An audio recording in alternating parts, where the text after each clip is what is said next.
शांति। 16 मई 1973 के अव्यक्त बाप दादा के हम बच्चों प्रति अनमोल महावाक्य। मुरली का सार, अंतिम पुरुषार्थ। मूर्छित को सुरजित करने वाले, सर्व को सहयोग देने वाले, मनुष्य आत्माओं को देव आत्मा बनाने वाले मास्टर सर्वशक्तिमान बाबा बोले, सर्व शक्तियों से संपन्न मूर्त क्या स्वयं को अनुभव करते हो? बाप दादा द्वारा इस श्रेष्ठ जन्म का वर्षा क्या प्राप्त हो गया है? वर्षे के अधिकारी अर्थात सर्व शक्तियों के अधिकारी बनना। सर्व शक्तियों के अधिकारी अर्थात मास्टर सर्वशक्तिवान बने हो। मास्टर सर्वशक्तिवान बनने से जो प्राप्ति स्वरूप अनुभव करते हो, क्या उसी अनुभव में निरंतर स्थित रहते हो? वह इसमें अंतर रहता है। वर्षे के अधिकारी बनने में सिर्फ जो दो बातें बुद्धि में रखने से अंतर समाप्त हो, निरंतर वह स्थिति बना सकते हो। वे दो शब्द कौन से हैं? वह जानते भी हो और कर भी सकते हो, लेकिन निरंतर नहीं करते हो। एक है स्मृति को यथार्थ बनाने का, दूसरा है कर्म को श्रेष्ठ बनाने का। वे दो शब्द कौन से हैं? एक है स्मृति को पावरफुल बनाने के लिए सदा कनेक्शन, और कर्म को श्रेष्ठ बनाने के लिए सदा अपनी करेक्शन चाहिए। करेक्शन हर कर्म में न होने के कारण मास्टर सर्वशक्तिवान व ऑलमाइटी अथॉरिटी की स्टेज पर निरंतर स्थित नहीं हो पाते हो। यह दोनों शब्द कितने सरल हैं। यहाँ आए भी इसलिए हो ना। जिस कर्तव्य के लिए आए हो उसको करना मुश्किल होता है क्या? मुश्किल किसको अनुभव होता है? जो कमज़ोर होते हैं। वे मुश्किल अनुभव क्यों करते हैं? कनेक्शन जुटे हुए भी कभी कभी मुश्किल अनुभव करते हैं। वह इसलिए मुश्किल अनुभव होता है क्योंकि मेहनत नहीं करते। जानते भी हैं, समझते भी हैं, चलते भी हैं, लेकिन चलते चलते फिर विश्राम पसंद हो जाते हो। बाप दादा के पसंद नहीं, लेकिन आराम पसंद। इसलिए जानते हुए भी ऐसी स्थिति बन जाती है, तो बाप समान श्रेष्ठ कर्म करने में आराम पसंदी श्रेष्ठ स्थिति को पा नहीं सकते। इसलिए हर संकल्प और हर कर्म की करेक्शन करो और बाप दादा के कर्मों से कनेक्शन जोड़ो। फिर देखो कि बाप समान है। अभी आप श्रेष्ठ आत्माओं का लास्ट पुरुषार्थ कौन सा रह गया है? लास्ट स्टेज के लास्ट पेपर के क्वेश्चन को जानते हो? जानने वाला तो जरूर पास होगा ना। आप सभी फाइनल परीक्षा में लास्ट क्वेश्चन को जानते हो। आपका लास्ट क्वेश्चन आपके भक्तों को भी पता है, वह भी वर्णन करते हैं। आपको भक्त जानते हैं और आप नहीं जानते हो। भक्त आप लोगों से होशियार हो गए हैं क्या? आज श्रेष्ठ आत्माओं के कल्प पहले की रिजल्ट का भक्तों को मालूम है और आप लोगों को अपने वर्तमान पुरुषार्थ के फाइनल स्टेज भूल गई है। वह लास्ट स्टेज बार बार सुनाते हो, गायन भी करते हो। गीता के भगवान के द्वारा गीता ज्ञान सुनने के बाद फाइनल स्टेज कौन सी वर्णन करते हो? बच्चों ने कहा, नष्टो मोहा स्मृतिर्लब्धा। तो बाबा ने कहा, भक्त आपकी स्टेज का वर्णन तो करते हैं ना, तो लास्ट पेपर का क्वेश्चन कौन सा है? स्मृति स्वरूप किस स्टेज तक बने हो और नष्टो मोहा कहाँ तक बने हो? यही है लास्ट क्वेश्चन। इस लास्ट क्वेश्चन को पूर्ण रीति से प्रैक्टिकल में करने के लिए यही दो शब्द प्रैक्टिकल में लाने हैं। अभी तो सभी पास विद ऑनर बन जाएंगे ना, जबकि फाइनल रिजल्ट से पहले ही क्वेश्चन अनाउंस हो रहा है। फिर भी 108 ही निकलेंगे, इतना मुश्किल है क्या? पहले दिन से यह क्वेश्चन मिलता है। जिस दिन जन्म लिया उस दिन ही लास्ट क्वेश्चन सुनाया जाता है। अभी आप लोग जो श्रेष्ठ आत्माएं बैठे हो वह तो पास होने वाले हो ना। सुनाया था कि पास होने के लिए इस पास शब्द को दूसरे अर्थ से प्रैक्टिकल में लाओ। जो कुछ हुआ वह पास हो गया। जो कुछ बीत चुका उसको अगर पास समझकर चलते चलो तो क्या पास नहीं होंगे?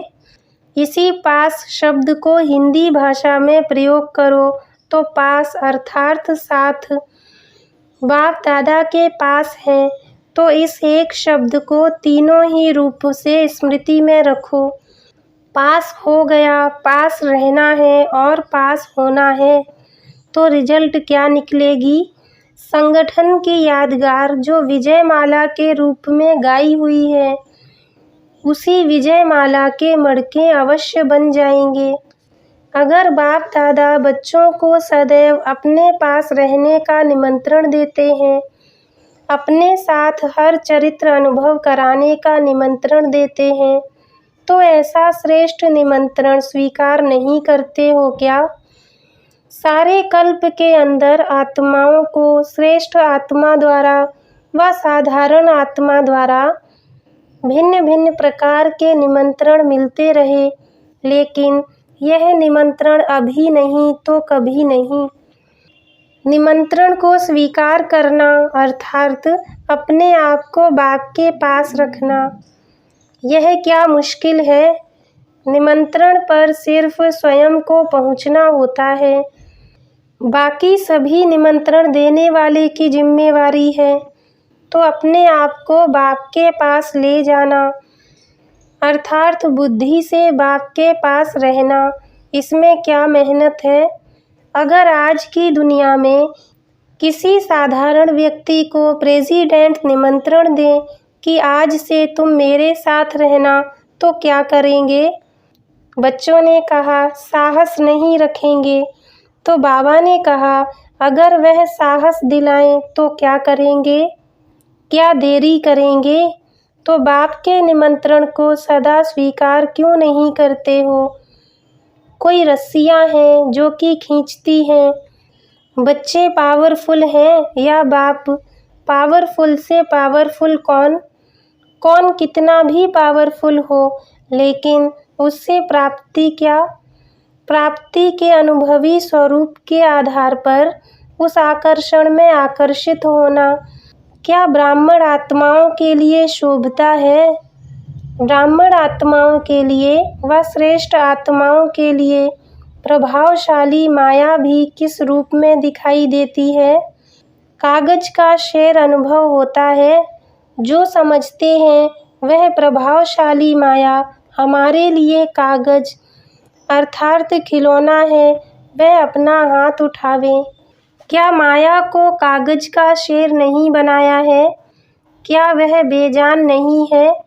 जो स्वयं डेकोरेशन को लगाते हैं वे तो डरेंगे नहीं, लेकिन दूसरे डर सकते हैं। अभी उसमें जान है क्या? कभी कभी जान वाली बन जाती है क्या? अभी उनको मूर्छित नहीं किया है? मूर्छित हो गई है कि अभी वह जिंदा है? मूर्छित किया है, आपके लिए मर चुकी है। किस स्टेज तक है? मर चुकी है, जल गई है या मूर्छित है? 3 स्टेजेस हैं। कोई के लिए मूर्छित रूप में है, कोई के लिए मर चुकी है और कोई के लिए जल भी गई है, अर्थात नाम निशान नहीं रहा है। तो हर एक अपने को देखो कि किस स्टेज तक पहुँचे हैं। मूर्छित करने के बजाय स्वयं तो मूर्छित नहीं हो जाते हैं।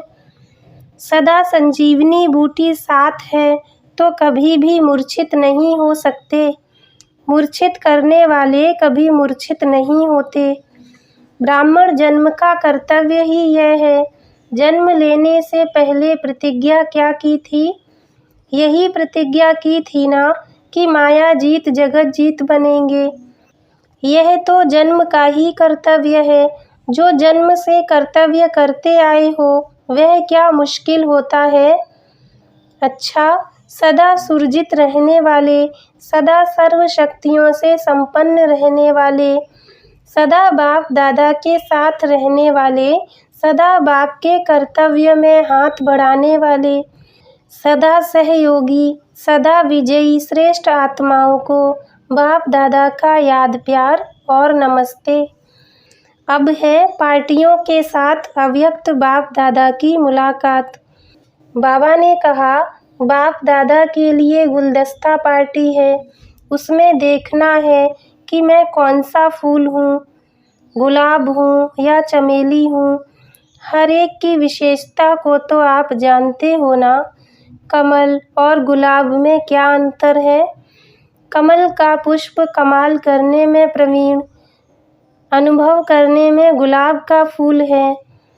यहाँ बाप दादा स्वयं ही फूलों में सर्व विशेषताएं भर रहे हैं। साइंस वाले भी एक में कई चीज़ें पैदा करते हैं ना। यह कहाँ से सीखा? यहाँ एक एक में अनेक प्रकार के फूलों का रस भरना। जो गायन है, तुम्हारी गत मत तुम ही जानो। क्या से क्या बना देना, यही गत है ना। एक एक में सब रस भर देना। सर्व पुष्पों की जो भी विशेषताएं हैं उसमें सर्व पुष्पों की विशेषता भरना, तभी तो कहा जाता है सर्व गुण संपन्न, सर्व संपन्न, सर्व रसना संपन्न, न कि 14 कला। सर्व पुष्पों की रसना समान संपन्न बनना, यही बाप को प्यारा लगता है। बागवान भी बगीचे को देख हर्षित होते हैं। जहाँ देखो, जो सुनो और जो बोलो उसमें विशेषता। अपने में हर बात की विशेषता भरो। हर एक बात में विशेषता भरेंगे तो क्या बन जाएंगे? विशेष आत्मा कभी कीचड़ में नहीं फंसती, सदैव हर्षित रहती है। निश्चय बुद्धि के एक एक बात में निश्चय होना चाहिए। चतुर बाप की संतान है। जो बहुरूपी बनना जानता है वह हर बात में सफलता मूर्त होगा। अच्छा, ओम शांति।